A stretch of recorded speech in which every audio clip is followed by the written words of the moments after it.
Prepare చేసుకోవాలో చూద్దామండి. చిన్న కప్పుతోటి నేను కందిపప్పు తీసుకున్నానండి, తూర్దాలు. దాన్ని మనం ఇలాగా మూకుల్లోకి వేసి దాన్ని దూరపదునుగా వేపుకోవాలన్నమాట. మీడియం ఫ్లేమ్ మీద వేపుకోవాలండి. అప్పుడే కందిపప్పు బాగా వేగి చక్కటి గుమగుమలాడే మంచి వాసన వస్తుందన్నమాట. చాలా బాగుంటుందండి. ఇది అన్నంలో, వేడివేడి అన్నంలో కలుపుకొని తింటే చాలా కమ్మగా ఉంటుంది. ఇది దోశల్లోకి గట్రా కూడా బాగుంటుంది, కానీ మనం అన్నంలో అయితేనే బాగుంటుందండి. దోరగా వేపుకోవాలండి. వేగిపోయింది. దీన్ని ఇప్పుడు తీసేసుకుని మనం పోపుని ప్రిపేర్ చేసుకుందాం. అదే మూకుల్లో ఆయిల్ వేసుకుని పోపుకి తగినంత ఆయిల్ వేసుకోవాలండి. కొంచెం ఆయిల్ ఎక్కువ ఉన్నా కూడా బాగుంటుంది, ఎందుకంటే మనం కందిపప్పు పచ్చడి చక్కగా ఉంటుందండి. చూడ్డానికి కూడా మరీ ముద్దగా కాకుండా కొంచెం నూనె వేసుకుంటేనే బాగుంటుంది. వెల్లుల్లిపాయలండి కడిగి పెట్టుకున్నాను. వెల్లుల్లిపాయలు ఇంపార్టెంట్ అండి దీనికి.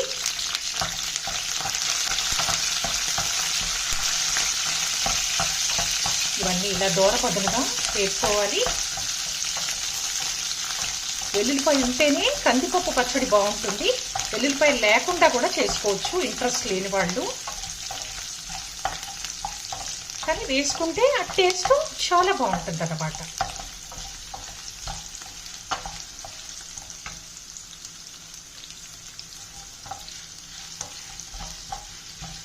దోరగా వేపుకోవాలండి.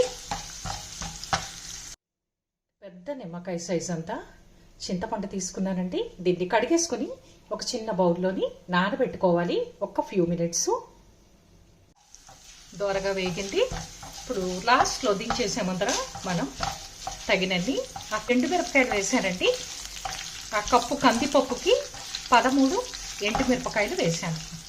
కొంచెం కారం తక్కువ కావాలి అనుకునే వాళ్ళు కొంచెం తగ్గించి వేసుకోవచ్చు. కొంచెం లాస్ట్లో కరివేపాకు వేసేసుకుంటే గుమగుమలాడుతూ పచ్చడి చాలా బాగుంటుందండి. అంతేనండి, అయిపోయింది. పొయ్యి పెట్టేసుకుందాము.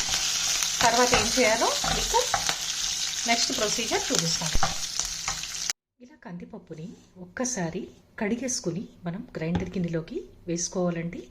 ఎందుకంటే కడుక్కుని వేసుకుంటే బాగుంటుంది. కెమికల్స్ అలాంటివన్నీ లేకుండా ఉంటాయి. దాన్ని మనం కడిగేసుకోవడం వల్ల ఆ కెమికల్స్ అన్నీ పోతాయి అన్నమాట.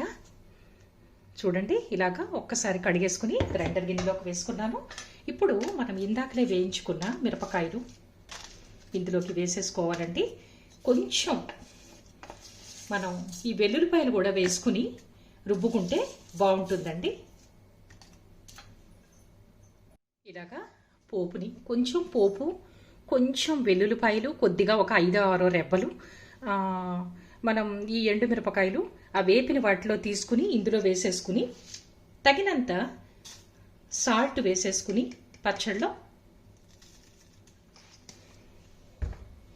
చింతపండు నానబెట్టుకుని ఉంచుకున్నాం కదండి, దాన్ని కూడా ఇందులో వేసేసుకుని కచ్చా బిచ్చాగా, అంటే మరీ మెత్తని పేస్ట్గాను కాకుండా అలాగని బాగా కచ్చా బిచ్చాగాను కాకుండా మీడియంగా మనం రుబ్బుకోవాలన్నమాట. లేదంటే పసర వాసన వస్తుందండి, బాగోదు. కందిపప్పు పచ్చడి కొంచెం బరకగా ఉంటేనే బాగుంటుంది అన్నమాట. చూద్దామండి, గ్రైండ్ చేశాను. చూసారా, అయిపోయింది పచ్చడి. మంచి వాసన వస్తుందనండి. ఇలాగా కొంచెం బరకగా, కొద్దిగా మరీ బరక కాదండి, కొంచెం అలా ఉంటే పచ్చడి చాలా బాగుంటుంది అన్నమాట. కందిపప్పు పచ్చడి దీంట్లోకి ఇప్పుడు మనం పోపు కలిపేసుకుని వేరే బౌల్లోకి ట్రాన్స్ఫర్ చేసేసుకుందాం. అంతేనండి, ఎంతో గుమగుమలాడే కందిపప్పు పచ్చడి రెడీ అయిపోయిందండి. మీరు కూడా ట్రై చేసి చూసి ఒకసారి అది ఎలా వచ్చిందో నా బ్లాగ్లో కామెంట్ రూపంలో తెలియజేయండి. Thank you so much for watching.